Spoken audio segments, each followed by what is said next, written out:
जय माता दी। जय श्री राम।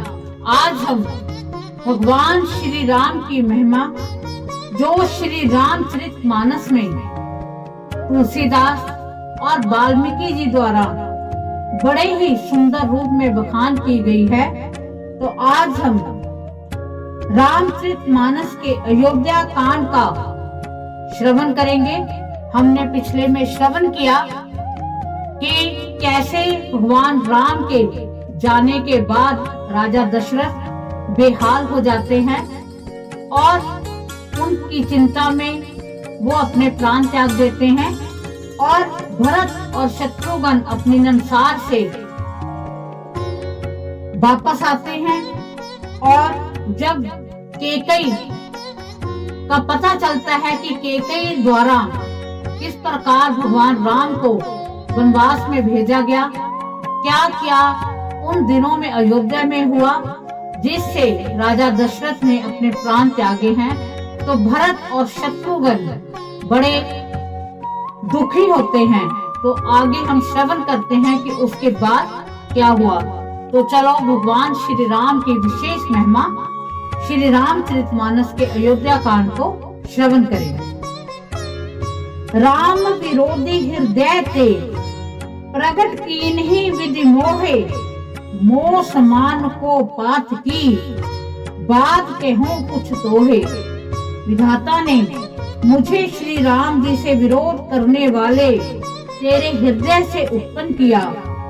मेरे बराबर पापी दूसरा कौन है, मैं व्यर्थ ही तुझे कुछ कहता हूँ। माता की कुटिलता सुनकर शत्रुघ्न जी के सब अंग क्रोध से जल रहे हैं, पर कुछ वश नहीं चलता।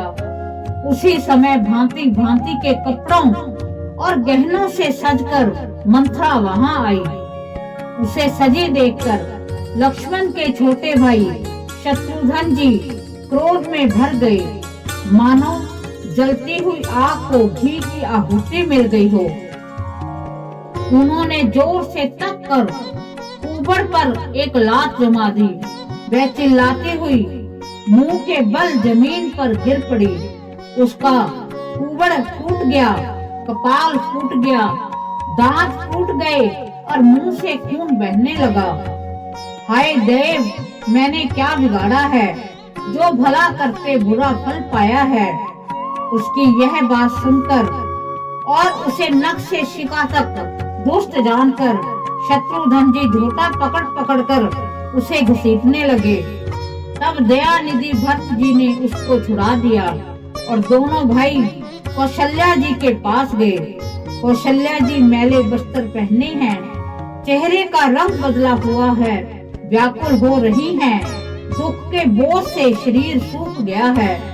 ऐसी दिख रही हैं मानो सोने की सुंदर कल्पना को वन में पाला मार गया हो।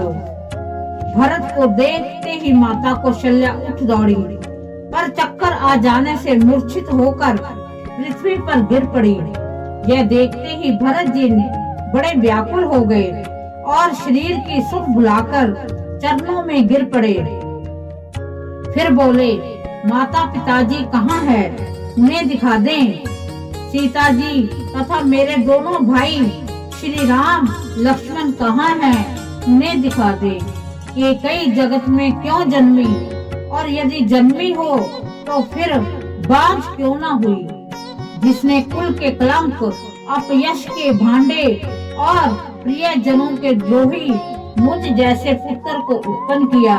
तीनों लोकों में मेरे समान अभागा कौन है, जिसके कारण हे माता तेरी ये दशा हुई। पिताजी स्वर्ग में हैं और श्री राम जी वन में हैं। केतु के समान केवल मैं ही इन सब अनर्थों का कारण हूँ। मुझे धिक्कार है, मैं बांस के वन में आग उत्पन्न हुआ हूँ और कठिन दाग, दुख और दोषों का भागी बना। भरत जी के कोमल वचन सुनकर माता कौशल्या जी फिर संभल कर उठी। उन्होंने भरत को उठाकर छाती से लगा लिया और नेत्रों से आंसू बहाने लगी। सरल स्वभाव वाली माता ने बड़े प्रेम से भरत जी को छाती से लगा लिया, मानो श्री राम जी ही लौटकर आ गए हों। फिर लक्ष्मण के छोटे भाई शत्रुघ्न को हृदय से लगाया। शोक और स्नेह हृदय में समाता नहीं है। कौशल्या जी का स्वभाव देखकर सब कोई कह रहे हैं, श्री राम की माता का ऐसा स्वभाव क्यों ना हो। माता ने भरत को गोद में बिठा लिया। उनके आंसू पोंछकर कोमल वचन बोली, हे वत्स, मैं बलैया लेती हूँ, तुम अब भी धीरज धरो। बुरा समय जानकर शोक त्याग दो। काल और कर्म की गति अमिट जानकर हृदय में हानि और गलानी मत मानो। हे तात, किसी को दोष मत दो।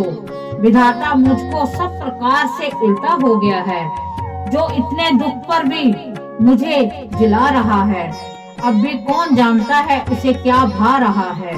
हे तात, पिता की आज्ञा से रघुवीर ने भूषण वस्त्र त्याग दिए और बलकल वस्त्र पहन लिए। उनके हृदय में कुछ भी विषाद न था, ना ही हर्ष। उनका मुख प्रसन्न था, मन में न आसक्ति थी, ना द्वेष। सबका सब तरह से संतोष कराकर वे वन को चले। यह सुनकर सीता भी उनके साथ लग गई। श्री राम के चरणों की अनुरागनी वे किस तरह न रही। सुनते ही लक्ष्मण भी साथ ही उठ चले।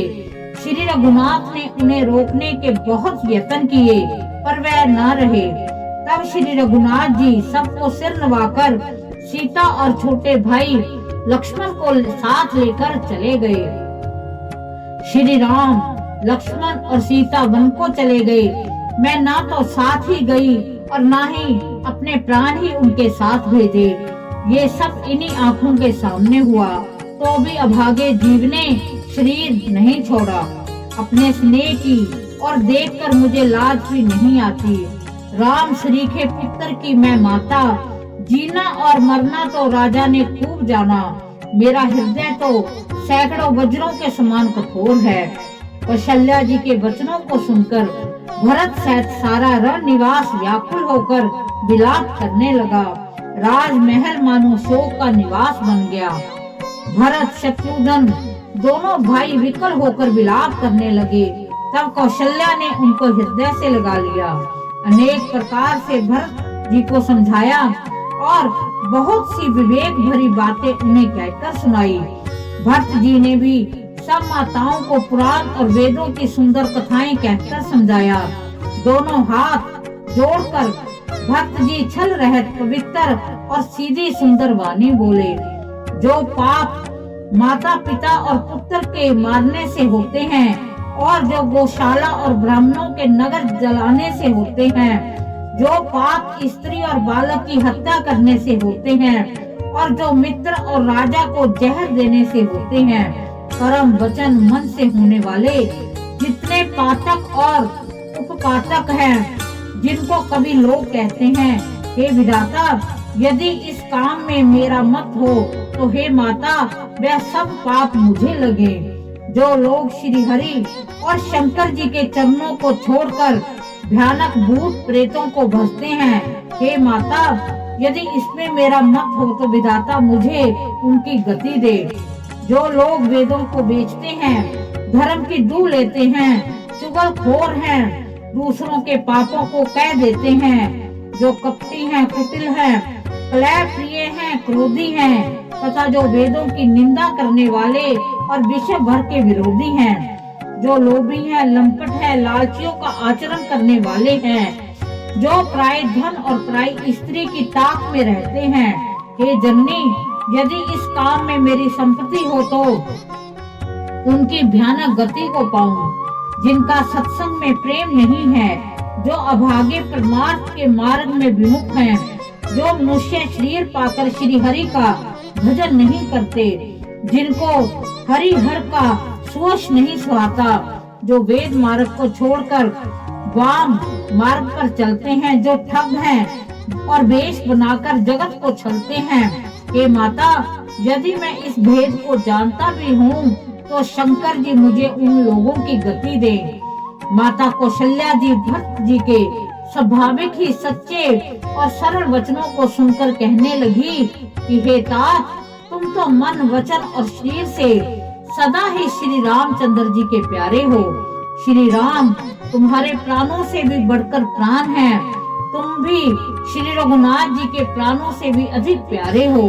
चंद्रमा चाहे विष चुआने लगे और पाला आग बरसाने लगे, जलचर जीव जल से विरक्त हो जाए और ज्ञान हो जाने पर भी चाहे मोह न मिटे, पर तुम श्री रामचंद्र जी के प्रतिकूल कभी नहीं हो सकते।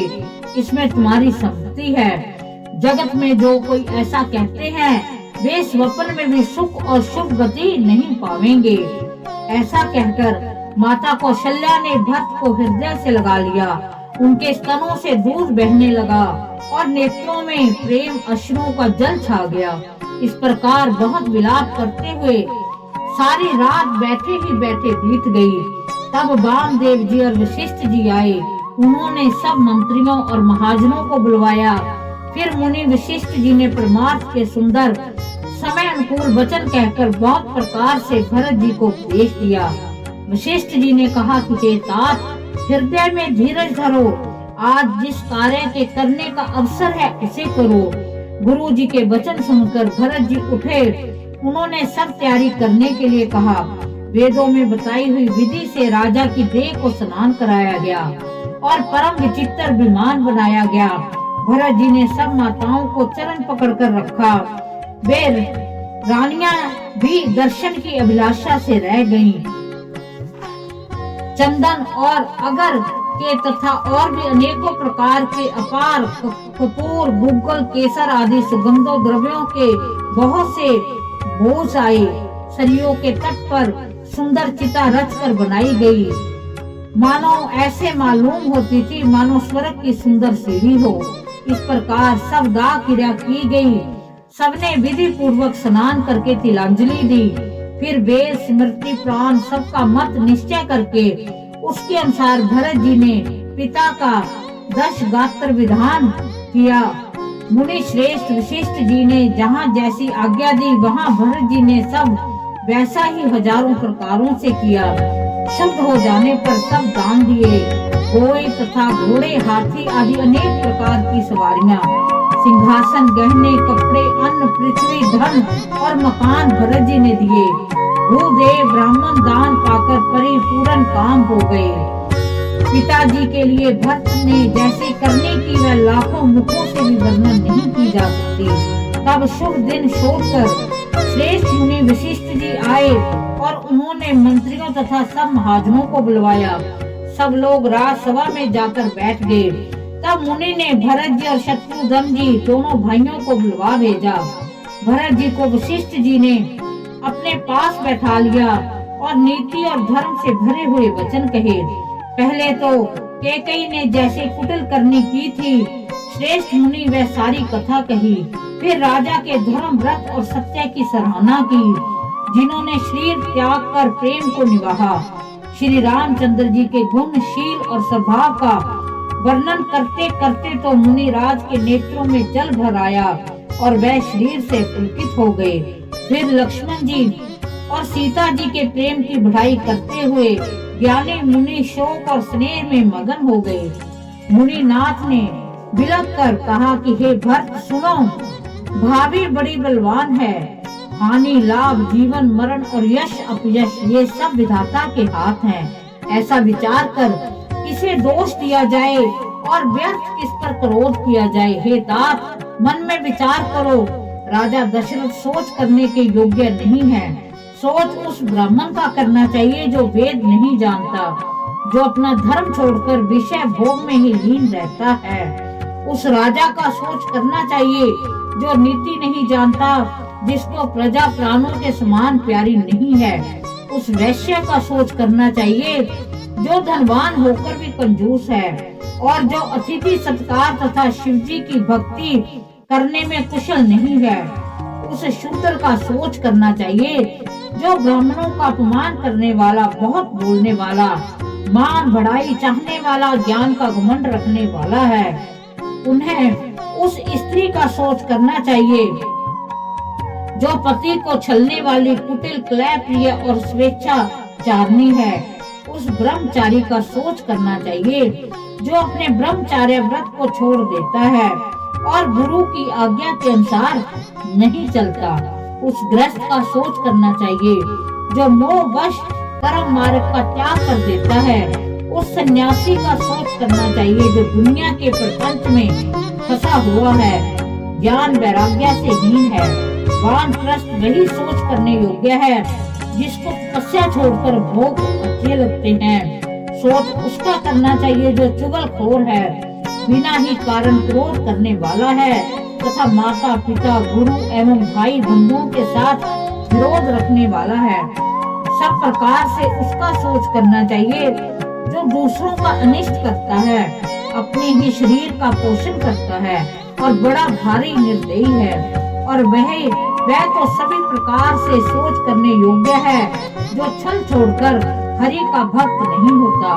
कौशल राज दशरथ जी सोच करने योग्य नहीं है, जिनका प्रभाव 14 लोक में प्रकट है। हे भरत, तुम्हारे माता पिता, तुम्हारे जो पिता हैं, जैसे राजा तो हुआ ही नहीं, ना है और ना अब होने का है। ब्रह्मा विष्णु शिव इंद्र और दिक्पाल सभी दशरथ जी के गुणों की कथाएं कहा करते हैं। हे तात, कहो उनकी भलाई कोई किस प्रकार करेगा जिसके श्री राम लक्ष्मण तुम और शत्रुघ्न सरीखे पवित्र पुत्र हो। राजा सब प्रकार से बड़भागी थे, उनके लिए विषाद करना व्यर्थ है। यह सुन और समझकर सोच त्याग दो। राजा की आज्ञा सिर चढ़ाकर तद अनुसार करो। राजा ने राजपद तुमको दिया है, पिता का वचन तुम्हें सत्य करना चाहिए। जिन्होंने वचन के लिए ही श्री रामचंद्र जी को त्याग दिया और राम गिरह की अग्नि में अपने शरीर की आहुति दे दी। राजा को वचन प्रिय थे, प्राण प्रिय नहीं थे। इसलिए हे तात, पिता के वचनों को सत्य करो, राजा की आज्ञा सिर चढ़ाकर पालन करो। इसलिए इसी में तुम्हारी सब तरह से भलाई है। परशुराम जी ने पिता की आज्ञा रखी और माता को मार डाला। सब लोग इस बात के साक्षी हैं। राजा याति के पुत्र ने पिता को अपनी जवानी दे दी। पिता की आज्ञा पालन करने से उन्हें पाप और अपयश नहीं हुआ। जो अनुचित और उचित का विचार छोड़कर पिता के वचनों का पालन करते हैं, वे सुख और यश के पात्र होते हैं, अंत में स्वर्ग में निवास करते हैं।